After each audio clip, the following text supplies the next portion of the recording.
ओम नमस्ते जी। आज मैं लेकर आई हूँ एक कहानी जो उस माँ की है जो 31 तारीख को व्रत रखती थी। आप लोगों ने बाकी व्रत तो सुने होंगे, पर 31 का व्रत क्यों, आज इस कहानी में बताते हैं। एक परिवार था जिसमें 4 सदस्य रहते थे, माँ बाप और उनके 2 बेटे। बेटे धीरे धीरे बड़े हो रहे थे।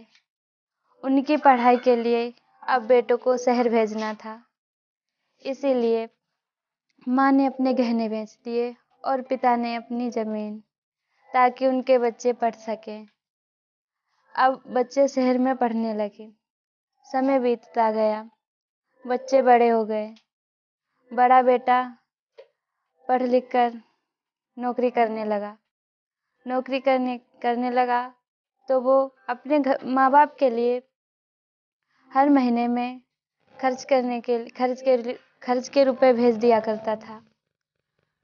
बस अब माँ बाप के अरमान थे कि अपने बड़े बेटे की शादी की जाए। हर माँ बाप के अरमान होते हैं कि अपने बेटे की शादी में अपने अरमान पूरा करें, ऐसा करेंगे वैसा करेंगे, हर माँ बाप सोचता है। इनके भी ऐसे ही कुछ अरमान थे। इन्होंने बड़े बेटे से शादी की बात की, लेकिन बेटा तो शहर में पढ़ता था। जैसे इन्होंने बात की, अब बेटा बोला, आप चिंता मत कीजिए, मैंने तो शादी के लिए लड़की ढूंढ ली है, मैं उसी से शादी करूंगा। ये वाक्य सुनते ही माँ उदास हो गई। उसके सारे अरमानों पर पानी फिर गया। लेकिन क्या करती बेचारी, बेटे के आगे क्या कर सकती थी। बेटे ने शहर में शादी की। गांव में भी नहीं आया शादी करने के लिए। माँ बाप उसकी खुशी में शामिल हो गए। समय गुजरता गया। शादी के 2 साल हो गए।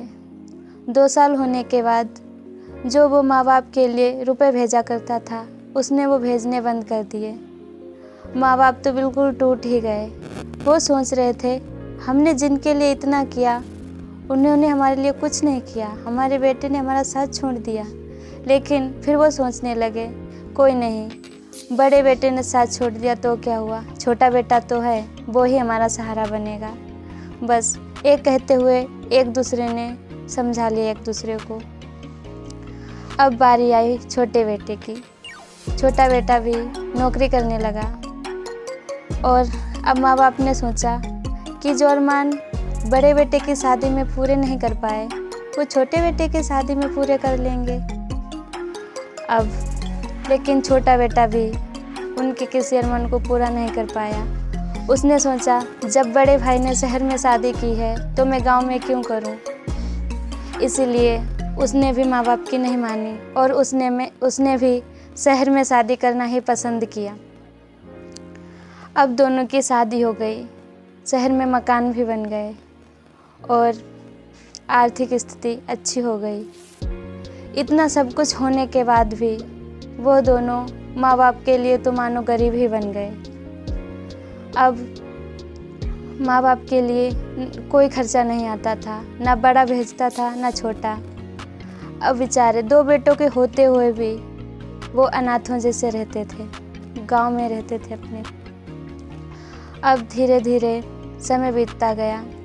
एक बार बेटों ने कहा कि आप लोग हमारे साथ शहर चलो तो हम आपको अपने साथ रखेंगे।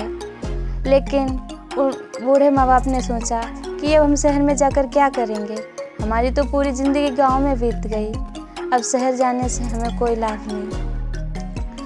तो समय बीतता गया। माँ बाप इधर गांव में और उधर वो दोनों शहर में। एक बार बेटों के पास खबर गई कि आपके पिता बीमार हैं, आपको देखना चाहते हैं, इसीलिए आ जाइए।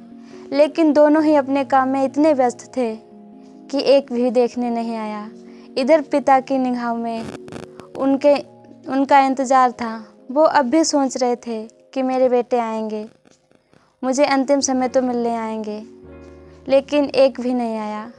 आखिरकार उसने अपने बेटों की प्रतीक्षा में ही इस संसार से विदा ले ली।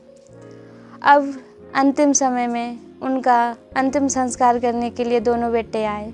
अंतिम संस्कार हुआ और जो गांव में ज़मीन और घर बचा था उसका भी बंटवारा हो गया।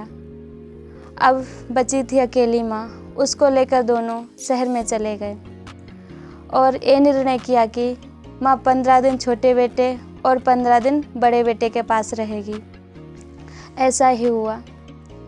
15 दिन माँ छोटे बेटे के पास रहती थी और 15 दिन बड़े बेटे के पास। माँ को समय पर भोजन तो मिल जाया करता था, लेकिन कोई अपनापन नहीं था। बुढ़ापे में सिर्फ भोजन ही काफ़ी नहीं होता है, अपनापन भी चाहिए होता है। जैसे बच्चों को बचपन में माँ बाप की ज़रूरत होती है, वैसे ही बुढ़ापे में माँ बाप को बच्चों की ज़रूरत होती है। एक बार माँ बीमार हो गई, उसे अस्पताल जाना था। घर वालों से उसने कहा, लेकिन सब अपने काम में व्यस्त थे, कोई भी उसके साथ नहीं गया।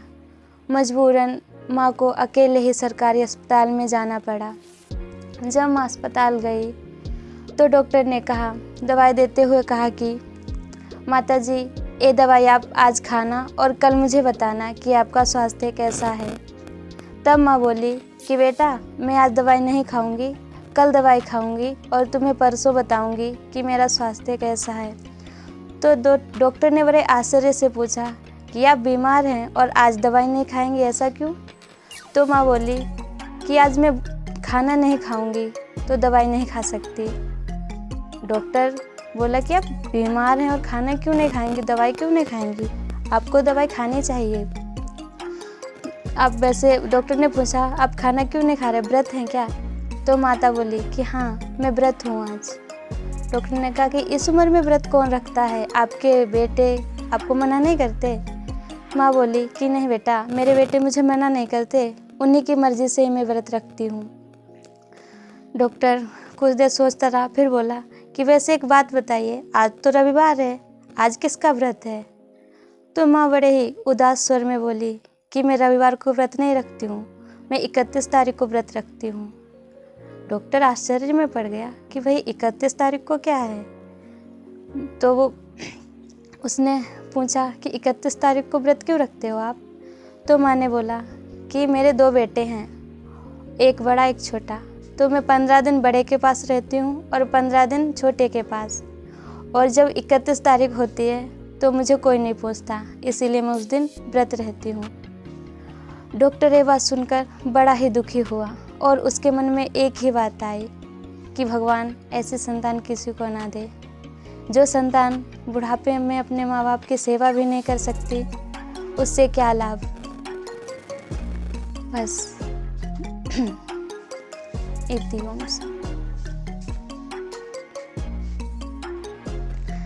कहानी अच्छी लगी हो तो लाइक और सब्सक्राइब ज़रूर करें। धन्यवाद।